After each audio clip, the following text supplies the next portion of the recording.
Nuclear waste simply tossed into the water. This was the face of waste disposal for decades. Greenpeace activists tried to prevent this, in vain.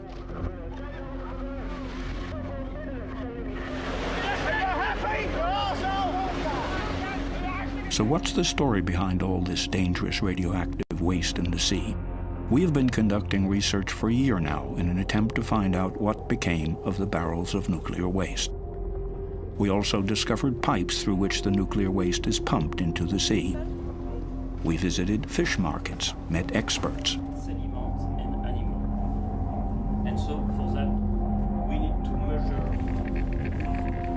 As well as a lot of people who are scared about radiation. We asked politicians about the legacy of the nuclear industry, what's actually going on down there at the bottom of the sea.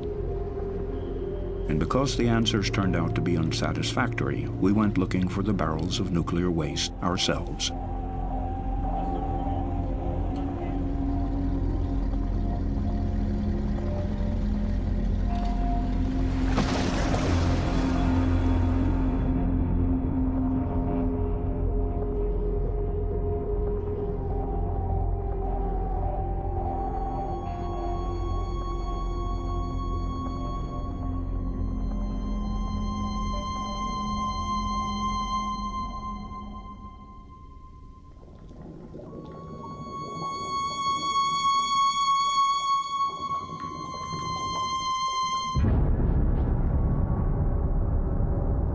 We are going to get to the bottom of what happened in the past. We want to know, where is it radioactive, and what is the source of radiation off the coasts of Europe?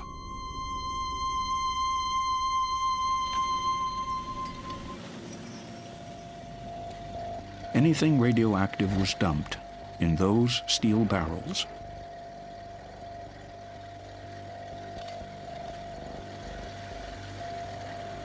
Contents: low-level radioactive waste from hospitals, but also radioactive waste from nuclear plants across Europe.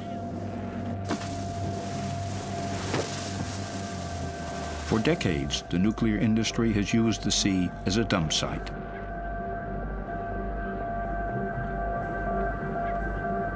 May 1967. In the port of Emden, Lower Saxony, nuclear waste from Germany, Britain, and France will be loaded onto the British cargo ship Topaz. The barrels are to be dumped in at least 4,000 meters of water. The nuclear waste was supposed to be diluted by the water. This is considered to be an absolute certainty. The British crew of the Topaz dumps the radioactive load into the sea.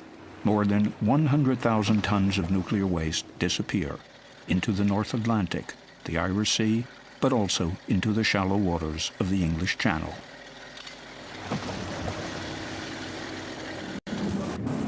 Then in the mid-1970s, Greenpeace stages various actions and raises awareness about these dumping activities. An outcry resounds across Europe.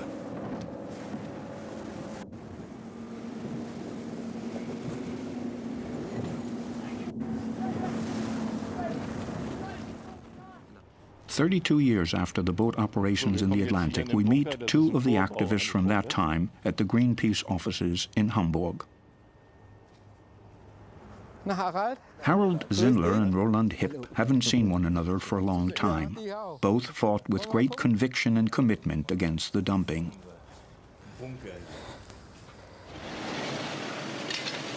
We show Harold Zindler the video footage.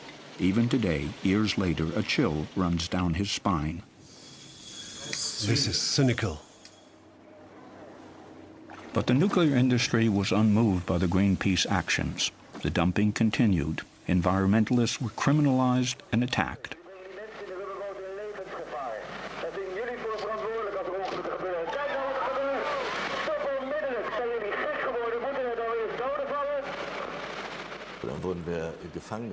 Then we were taken captive on the ship and were locked up in the bow. The dumping continued and we could hear it, and what we had just witnessed actually happened. A dinghy was hit again, and at that point the action was called off. It was far too dangerous and people could have been injured or even killed.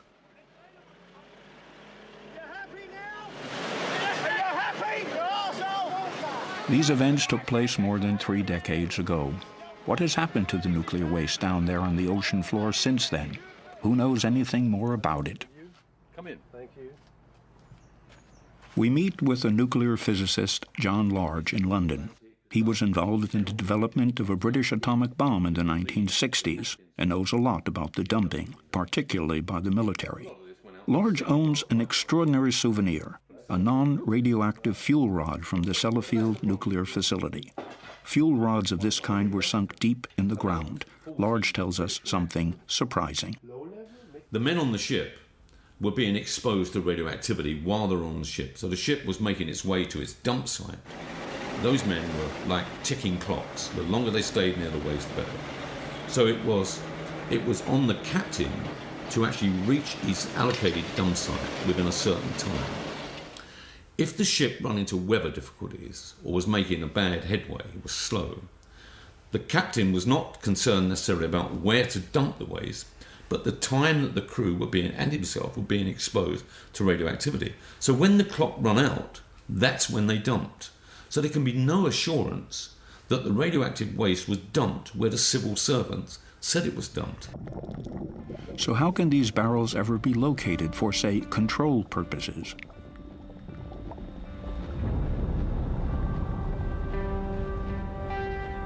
A look at official British dumping inventories raises even more doubt about the accuracy of the information. Entries relating to coordinates or ocean depths are often marked "not known." It gets worse. Even when it comes to information regarding radioactivity, we repeatedly read "not known, not known, not known." This is according to an inventory of dumpings in the Irish Sea. Who could possibly know where the barrels are located? Perhaps the UK Health Protection Agency, HPA, might be able to help, as it is responsible for radioactive waste.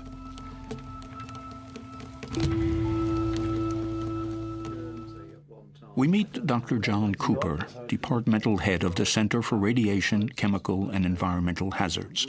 He knows all about the problem of dumped nuclear waste barrels. Can it really be that the dumping inventories are incorrect? I would be surprised if there were other disposals which were not included, but of course you cannot completely exclude that. The military did never tell you what they dump. So what do you do with this fact? Well, I think at some point you have to rely on the information you've got.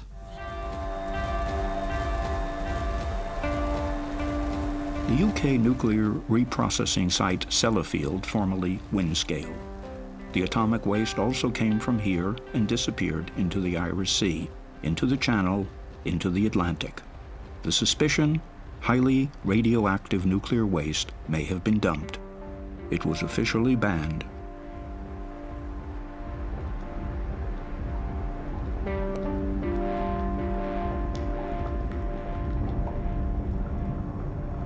If you look at the inventories, the analysis of materials that have been recovered from the seabed that have only come from dumping, not atmospheric testing, from dumping, there's no doubt in my mind that high-level waste has been physically dumped at sea.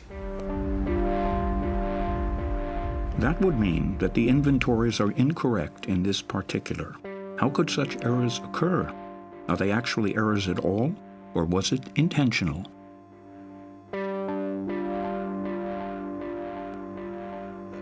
Powers that are written in a future. Michael Meacher might know more about this. He was Minister of State for the Environment from 1997 to 2003 and an opponent of the dumping policy. Charging for workplace parking levies and other measures which local authorities will put into their local charge.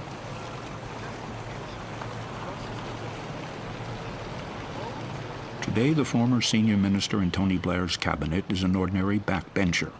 We show him the inventories. Who made false statements? Who knew anything about the dumpings? I'd be very glad to have a copy here, and it's often likely to be a minor. The Commission will give guidance and advice to ensure. I suspect that that was an agreement between the Ministry of Defence, the Army, and the nuclear industry. I presume this was, I won't say a plot, but this was an agreement between them all to do something which they would rather not anyone knew about. And that's why it's now impossible to get the information about exactly what was dumped, where it was dumped. I think we have a pretty good idea where it was dumped, but we don't know, and the quantity of it we certainly don't know, and the effects of dumping that in the sea over decades or centuries, again, we don't know. I mean, this is a sort of conspiracy.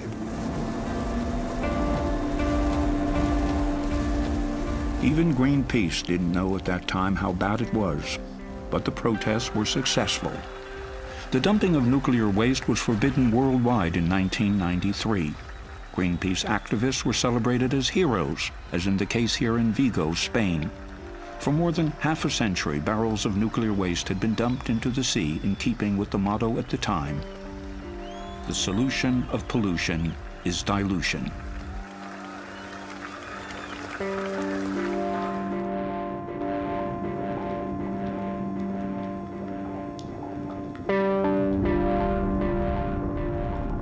The fundamental underlying problem was that they assumed that if you dilute the radioactivity with tons and tons of water, it's safe to discharge.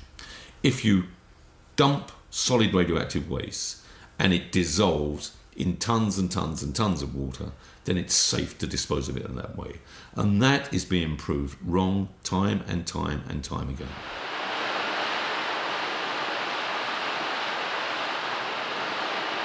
The first evidence that dangerous, highly toxic waste, which has accumulated over the years, simply doesn't disappear through dilution, was gathered by experts after an exploratory trip in the mid-1980s. Germany sent the research vessel Walter Herwig to the Atlantic dump sites. The disposal points were examined. In so doing, the scientists inadvertently salvaged 9 barrels. The researchers found plutonium in the water, in the seabed, and in the fish.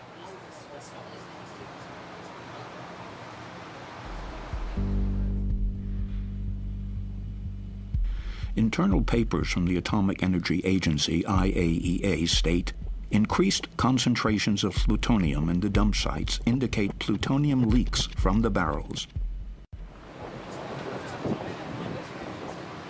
So now the toxins have finally arrived in the biosphere.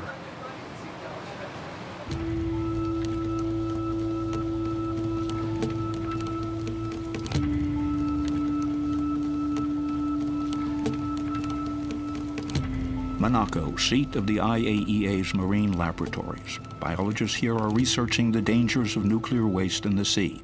This is the head of the laboratory, Dr. Hartmut Nies.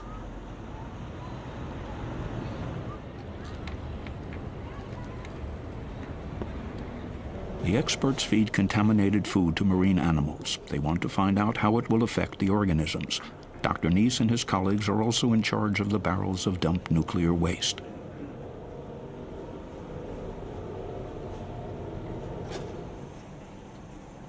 The key question is, what happened to the barrels? Are there still any undamaged barrels down there after all these years? Or are they all corroded? We examine the ocean floor constantly in any case, and we would certainly have noticed any barrels. So you would assume that the barrels in the English Channel would all have rusted open or have simply gone? I would assume so. And if you would now find undamaged barrels, wouldn't it be better to salvage them? If it's not going to cost me a lot to get them out, of course. Yes. There hasn't been a single new investigation into the dump sites for 12 years. Is Nies right? Are all the barrels corroded?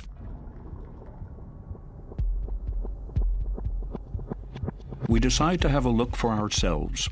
Herd Deep, an underwater channel in the channel close to the Channel Islands, is the only dump site within range of our resources and capabilities.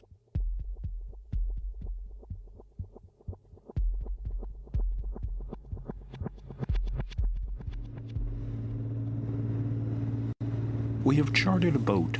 Herd Deep is approximately 10 nautical miles northwest of the Channel Islands, Alderney. A small submarine is supposed to provide us with video images. The unit is almost impossible to maneuver because the English Channel is known for its strong currents. The Greenpeace activist Harold Zindler is on board.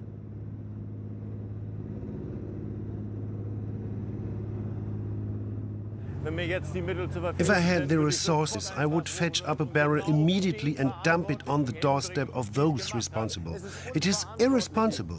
More than 28,000 barrels of nuclear waste have been dumped there. It's unbelievable.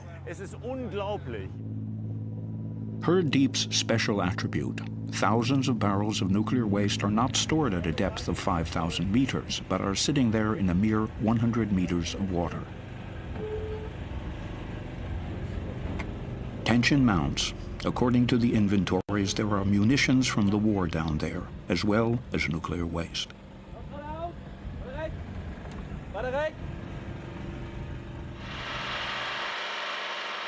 What are we going to find?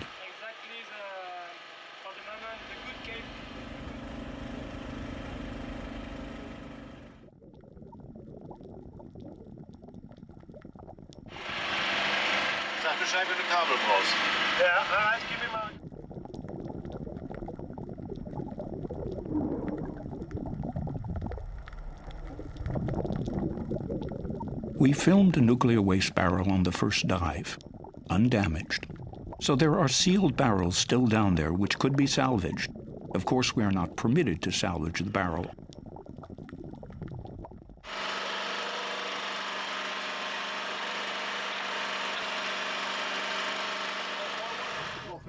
On the second dive, we also discover this totally corroded barrel. Up on the boat, the find leaves Harold Zindler upset.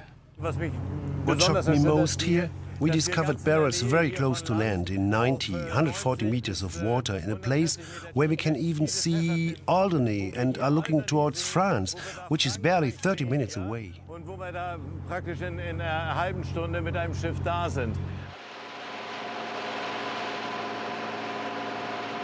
We return to Alderney. What does this find mean for the residents of the island?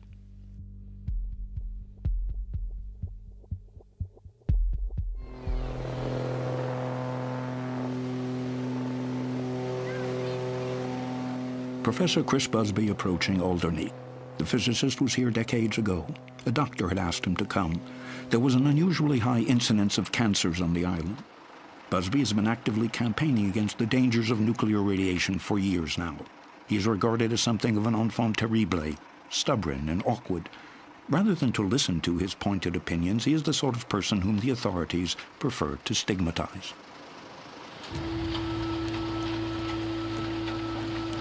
Alderney is a peaceful place. Time passes more slowly here than elsewhere. It has a total of 2,400 residents.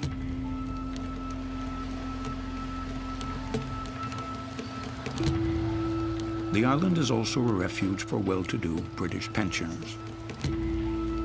But the place may not be as idyllic as it at first seems.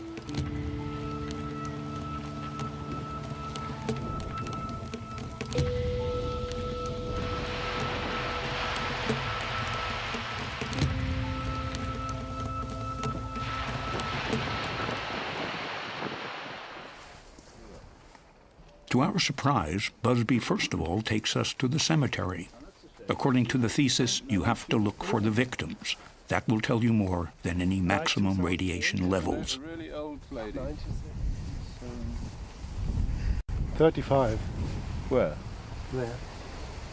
No, for 50. So you only need to find one case of childhood leukemia on the whole island, and you've got an answer. You've got too many childhood leukemias. Too many. Another LIAM. We tried to find out whether there really is an increased incidence of cancer deaths. However, the UK government keeps the precise statistics under lock and key. Data protection policy. Perhaps we'll find clues on the island. We take a stab at it and ask in the residential area near the cemetery about causes of death. One of the estate agent's first wives died from a brain tumour, and then when we came over a few years ago, his second wife has had a brain tumour, but I think she's all right now.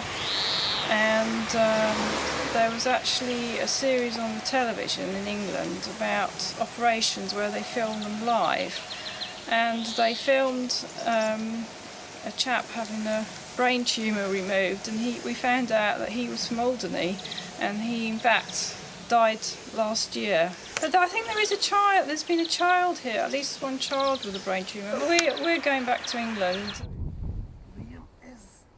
Statistically speaking, this would be very noticeable, but the authorities have only one thing to say to Chris Busby.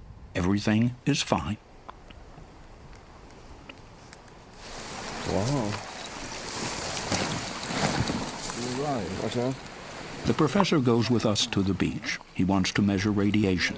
The competent UK authorities argue that both the quantity and levels of radiation were far too low to cause harm to people.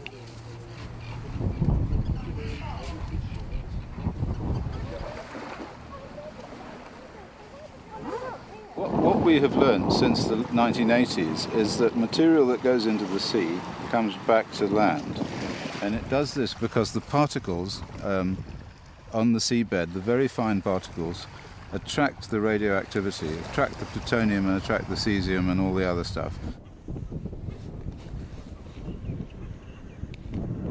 Professor Busby wants to go even further out. Dusk begins to fall and the tide starts to come in.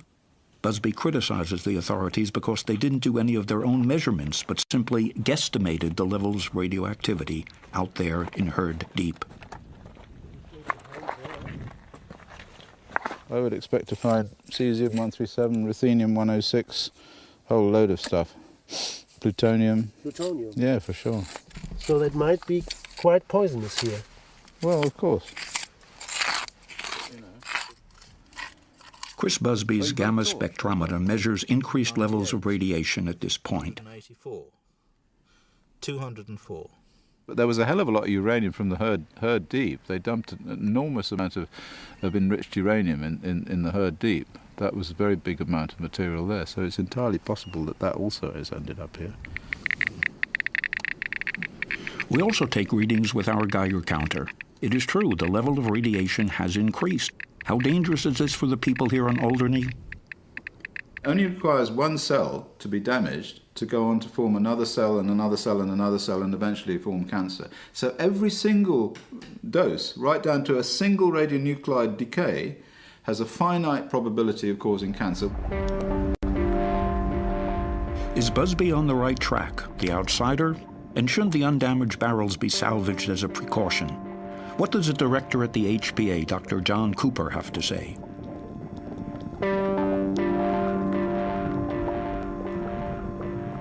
I don't think there was a great risk, a significant risk from the disposals at Herd Deep. Even if it is only 100 meter. Yeah, it's probably something you wouldn't do these days. I think the best way of approaching this is to leave the material where it is.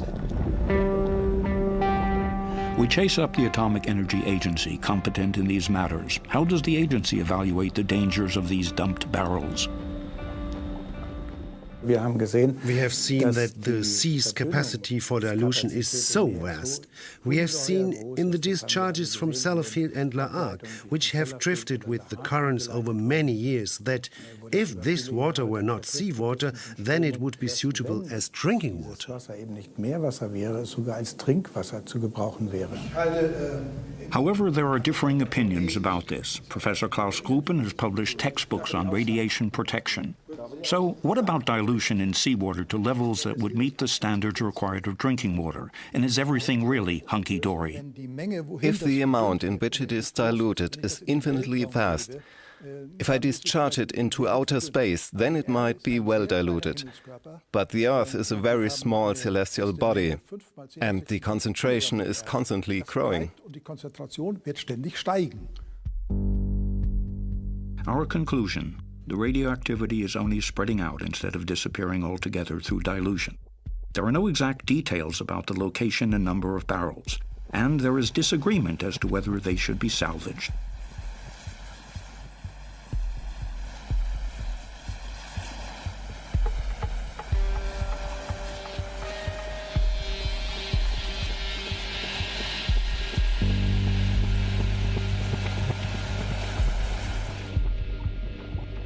The dumping of nuclear waste in the sea was banned worldwide in 1993, yet the nuclear industry has come up with other ways.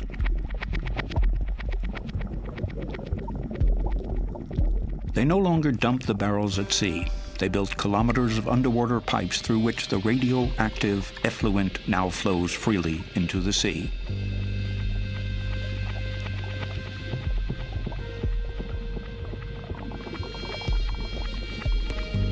One of these pipes is situated in Normandy. It comes from the French reprocessing plant at La Hague. Greenpeace protested here too, underwater.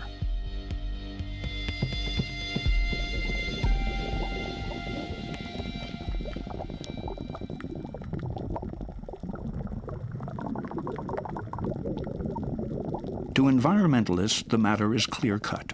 This method of disposal through pipes destroys the environment, just like the dumping of barrels. The advantage for the nuclear industry, no more bad press because of the barrels. For the disposal via waste pipes remains hidden from the public eye, quite literally. La Hague is the waste processing plant servicing nuclear waste from all over Europe. Germany's casters rolling into Normandy. But the people here are no longer willing to accept the abuse of the sea as a nuclear dustbin. David Boyer is a physicist, founder, and chairman of an environmental group. He is visiting a local primary school today and telling the children about radioactivity, toxic plutonium, and nuclear waste.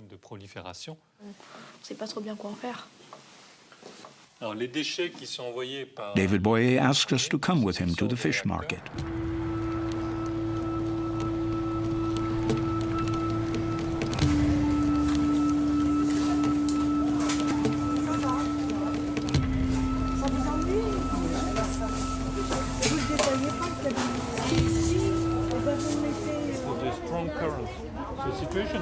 Depending on places. The physicists criticized the assessment criteria relating the health of marine organisms. According to him, Fukushima has changed things. We need to rethink. One can no longer say clean water equals clean fish equals healthy fish. Some of them contaminated and some of them not. It's more difficult with fish because they move around. So one fish picked up someplace, might have been in a radioactive place, get contaminated. So in these mussels, you might find something. So what could be found in this mussel, for example? Some of the radioactive elements discharged by the reprocessing plant, like iodine, cobalt. So it's more like gambling, huh? Like you might be lucky or unlucky. The toxic waste from the reprocessing plant at La Hague is no longer a just local problem for the people of Normandy. According to Boyer, marine pollution is a European problem. If you balance the benefit against the detriment, this benefit is almost zero, except for the local economy. But as a global point of view, it's zero. And the detriment is evident, so of course it is a sin. Boyer travels with us to Ostend, Belgium, 400 kilometers from La Hague. He will show us how far the radioactive toxins have already spread, for their origin has been precisely measured. He meets up with a Belgian activist. He gathers seaweed. The environmental activists distrust the measurements made by the operators.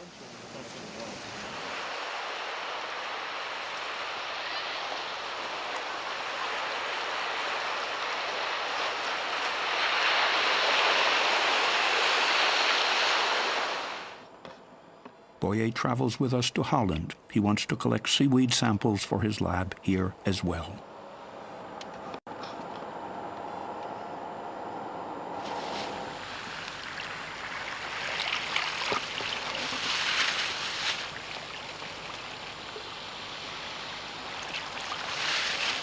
I have the iodine, the seaweeds from Germany there. We collect, this was sent to Accra by a German friend of us who was worrying, is there iodine contamination from La Hague up to Germany? And the answer is yes. We find iodine in the seaweed up to Germany.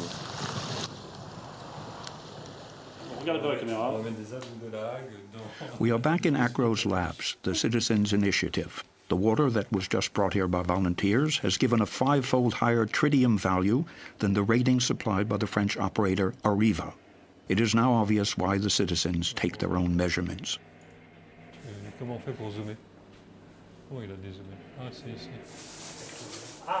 David Boyer has brought some marine animals from the market. Pierre Babet, a molecular biologist, tells us what happened to the animals.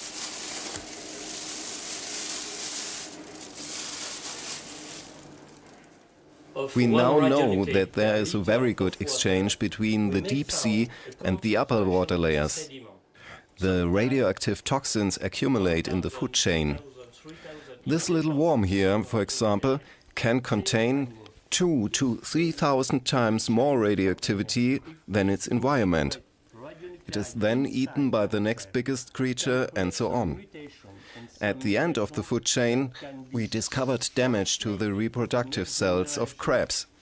And this damage, these genetic defects, are inherited from one generation to the next. And the effects and the mechanism of human cells and animal cells are the same? Yes, yes.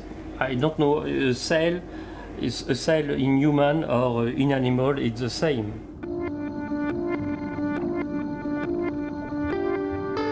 Highly toxic plutonium is found in gray seals off the coasts of Europe.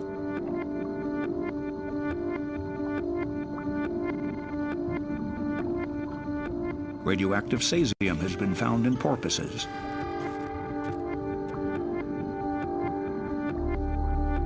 The animal impact upon future generations is unknown, so marine biologists insist every animal must be protected from radioactivity.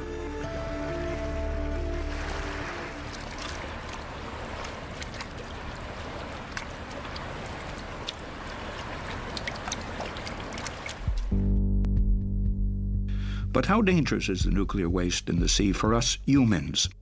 We look for answers to this question in the UK, in Sellafield. There have been some alarming reports from there. The second disposal pipe for Europe's nuclear waste is located in the north of England.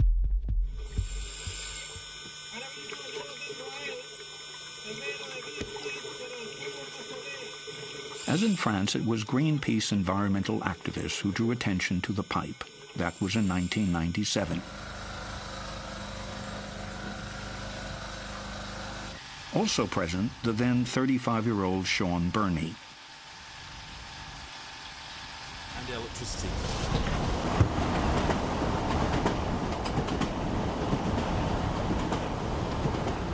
For nearly 2 decades, Burney has been actively campaigning against the discharges. It is a struggle for numbers, limits, but also the prerogative of interpretation. Burney is concerned about the people here on the coast. The government has had many of them examined.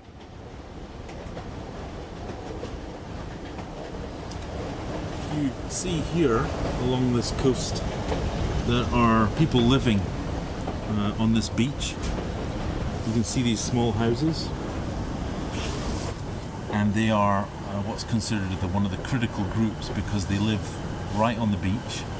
They're exposed every day to the sea and therefore to radiation coming in from the sea. So their houses are full of plutonium dust. Their bodies will be more radioactive. They'll have plutonium in their teeth. The closer you are to Sellafield in the UK, the more plutonium you have in your teeth. The pipe from Sellafield is clearly visible only from the air. But how could the disposal contractor bypass the ban on discharges? Nuclear waste is still being dumped in the sea. The operators argue this is land-based disposal and therefore legal. It has been approved by the authorities. Is there a scientific, logical reason why barrels are prohibited and discharges are allowed? I think it is more a philosophical question. This is not a philosophical question for him. Wolfgang Renneberg was Director for Nuclear Safety at the German Federal Ministry of the Environment and is an expert in the disposal of radioactive waste. No, there is no logical reason for it. Ultimately, there are only economic reasons. The question is, how expensive would it be to install appropriate filtration systems, for example, that would ensure that a discharge of this kind is close to zero? Perhaps this plant would prove to be uneconomical. That's what's behind it. There's no evidence of a physical reason or any other reasons for that matter. Every day, more radioactive swill flows into the Irish Sea. Nuclear waste from Sellafield can now be found on the Norwegian coast.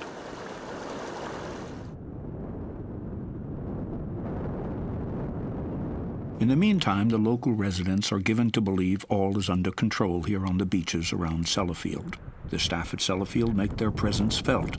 The operators and authorities both claim there is no risk. Checks and controls are being carried out all the time. And yet, plutonium can be found here on a daily basis. The toxic waste returns from the sea here as well. It leaches out, it dries, and is left lying on the beach. The people here have long since guessed that the dangers are greater than those responsible care to admit. We're not going to change the world. Little people don't do it. It's the big people that do that. So, I've never heard any frightening tales. It could be kept quiet. It could be under the carpet. It might not be. But until I know, you know, the sea's being polluted all over the world. The beach at Sellafield has won an award for being one of the cleanest in England. Every day, a groundhog or a small excavator removes plutonium from the beach. A scanner locates small radioactive particles at a depth of 30 centimeters. In recent decades, the operator at Sellafield has tossed more than 500 kilograms of plutonium into the sea.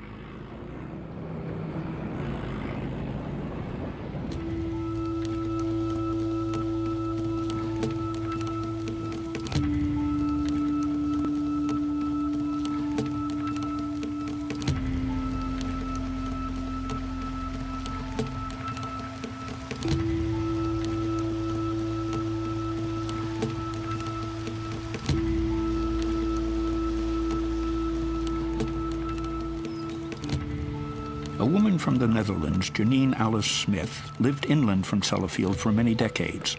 She is positive that the British authorities are playing down the problem of radioactivity. And she is also convinced that years ago, plutonium from Sellafield caused her young son's illness, leukemia. So the reason we used to go to the beach, and we used to spend lots of time on the beach. And like all babies, he picked up sand, he put it over his head, he put it in his mouth. At the age of 12, he got leukemia. And I then realized that he was not the only one. There were more children in the area. Donald, he did okay. He was diagnosed as a little child, but at the age of 19, he was afraid that it would come back. And Gemma, she died at the age of 7. She had to have a bone marrow transplant, but she died of infection. Windscale, the biggest commercial nuclear reprocessing works in the world. As early as the 1980s, regional television had already reported of the increased incidence of leukemia in children. For journalists, it was obvious that the operator and even the health authorities were in denial about the true extent of the danger. As many as 3 pupils at the same primary school in Seascale developed leukemia. Despite Yorkshire Television's intense coverage of the issue, the discharges continued. In the world. The radioactivity here can be measured quite simply with a Geiger counter. It's in the mud and it's on the beach. Scientist Dr. Philip Day is measuring this radioactive pollution. We tried to find out if there was any truth in these reports. It is strictly forbidden to film around the reprocessing plant at Sellafield, nor is it possible to take photographs on site, nor can we get near to the discharge pipe. It proves difficult to arrange an interview. As a last resort, we finally meet in the car park in front of the plant. What is the link between the radioactive waste and the leukemia cases? Obviously, the leukemia issue is a difficult one. It's been investigated for years by the UK medical authorities, who are the right people to investigate that sort of issue. And their conclusions are that the leukemia excesses around Sellafield, in one particular locality, cannot be due to our operations. On the basis of that reasoning, the beach remains open in spite of the plutonium finds. It has been long since assumed within the scientific community that chronic poisoning, even low radiation doses, can trigger cancer. We drove 10 kilometers inland because it is also possible to find the toxic deposits here. The level of radiation has increased on this riverbank. Janine Alice Smith and Sean Burney show us. It's going up slightly. It's going up to about 30, so that is 3 times nearly what we found sort of lower on the road when we started. And this is a spot which is freely accessible to the public. A bridle path leads along the riverbank. Burney and Alice Smith are critical of the authorities. They believe that they are being deliberately imprecise about their work.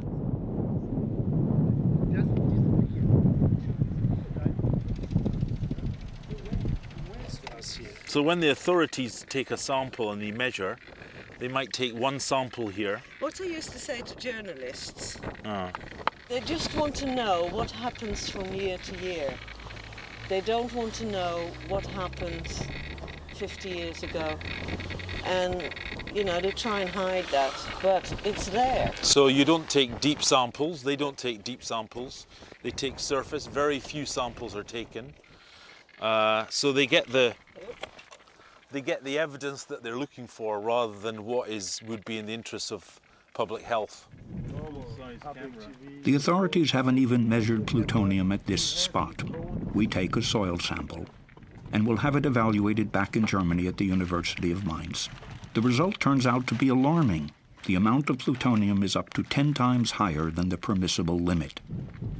Okay, that's the first sample. The other sample will come from far more.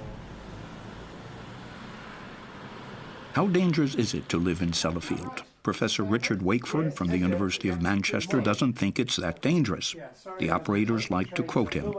After having worked for almost 30 years in the nuclear industry, he is considered to be one of the luminaries on the subject of radiation risks. Yeah, well, I think that's... We go into the corner over there. We prepare the chair over there. Sure, okay. I assess the risks from radiation in an aircraft flight or living in Seascale to be very small, and it should really not be of major concern to parents or anyone else. There are much more important things to be worried about. There are 2 major ideas. Either childhood leukemia is a rare response to a common but as yet unidentified infection, or large-scale urban-rural population mixing, there has been an increase of childhood leukemia. I mean, that's very compelling epidemiological evidence. Conclusion. Either a virus or population mixing around Sellafield is responsible for cancer, but not the highly toxic nuclear waste from the sea? I mean, there was... We are confused and ask a German expert, the physician Klaus Hoffmann, a member of the various German federal government's radiation protection committees. We meet the busy scientist in a Bonn hotel. What do you say when UK experts stand there and proclaim that these connections don't exist? Well, they are simply wrong. There is little evidence for the population mixing hypothesis, and there is absolutely no evidence of the virus hypothesis. There is neither a virus, nor are there antibodies. In other words, forget this whole infection hypothesis. These hypotheses that have arisen primarily to explain away any risk from radiation. Das Strahlenrisiko eben wegzudiskutieren. It is no longer possible to explain away radiological risks contained in internal, IAEA documents. Here we read of the advantages, low energy costs, jobs. But there is also a record here of the very things Professor Wakeford is refuting. Radiation is indeed responsible for shorter life expectancy and premature death. Cancer is also named as the cause: leukemia, bone cancer, thyroid cancer, lung cancer. Here are private videos from a children's cancer ward in Wales. Professor Chris Busby sent them to us.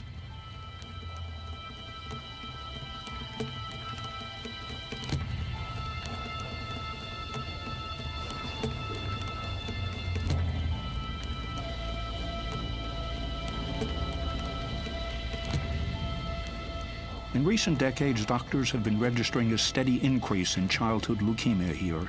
For the little ones, the treatment is torture. Everyone is convinced that the leukemia comes from Sellafield. Chris Busby asked us to visit him again.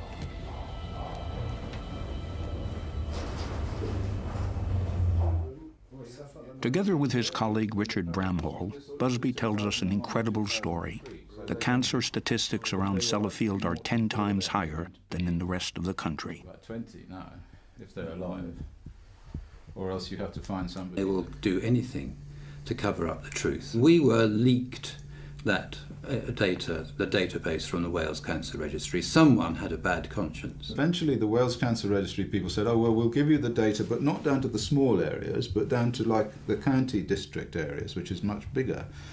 But when the data came, and I put it on the computer, I found that it was the small area data. It wasn't the big. So whoever had done it, either by mistake or because they wanted to leak it, had given us the small area data. After the Cancer Registry had given us the data, they were sacked. That was it. I put a letter into the British... people were sacked? Yeah, all of them, yeah. Well, they closed the unit down. Yeah. We don't know what happened. So this woman, Mary Cotter, who said, we will give you what you want, she was sacked. Recently, the House of Lords refused to publish current pediatric cancer numbers, data protection policy. And the nuclear industry, it strikes a balance between cancer rates and costs. The effort required to protect people from radiation exposure should also take stock of the cost implications. We want to find out from the UK health authorities, can it really be true? To reduce the doses any further might cost a disproportionate amount of money that could be actually spent elsewhere. So that's the sort of balancing you have to do. Is that supposed to mean that you are prepared to accept a number of cancer deaths? To keep the costs of discharging atomic waste into the sea as low as possible? You are doing that comparison. I'm reading that. Mm-hmm. And that's no different to what happens in many other areas of decision-making in society. Where do such cost-benefit considerations come from? In our research, we come across the influential ICRP, the International Commission on Radiation Protection. The group operates as an independent charity for the benefit of the public. A request for an interview with the director is refused. But we find a lecture on the internet by the former chairman, Roger Clark.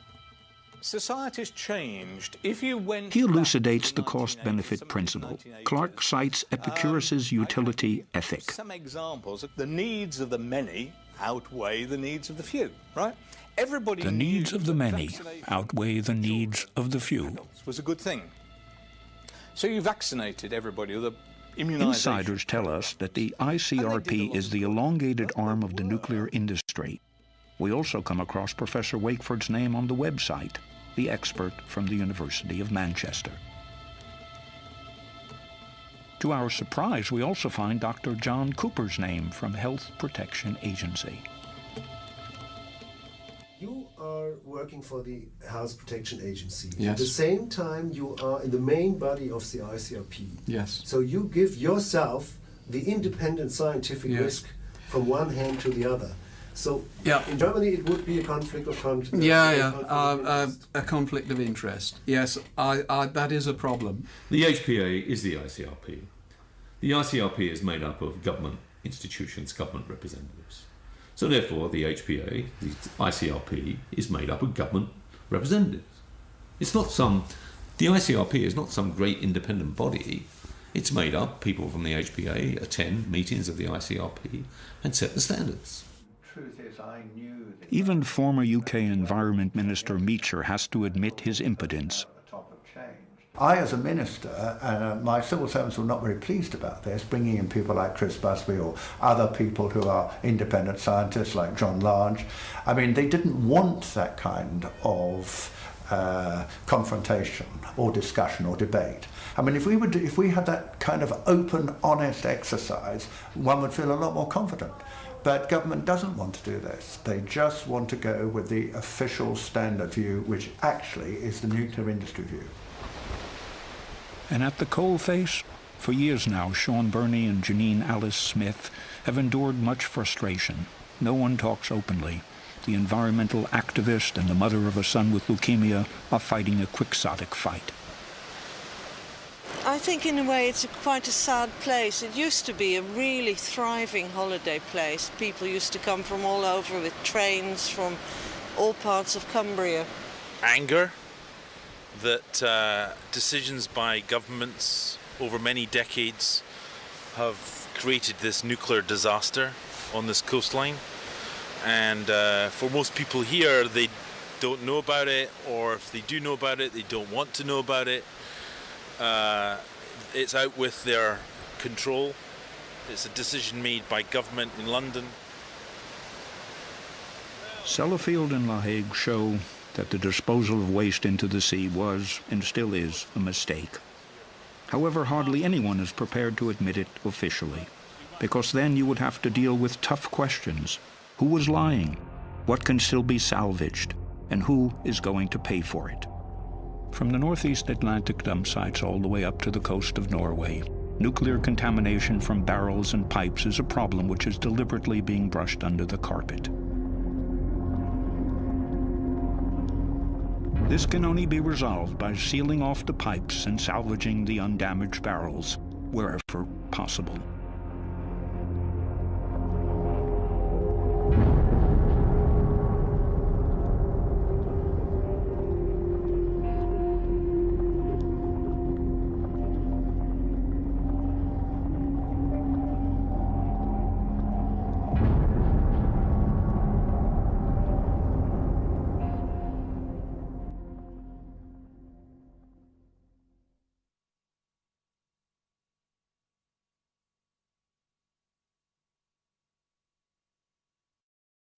We need to get subscribed and get this unity stronger and beat YouTube at their own game.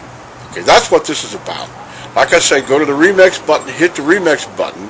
That way you'll have this video and keep up with this. Otherwise, you know, YouTube's just going to control us, guys, and it's really bad.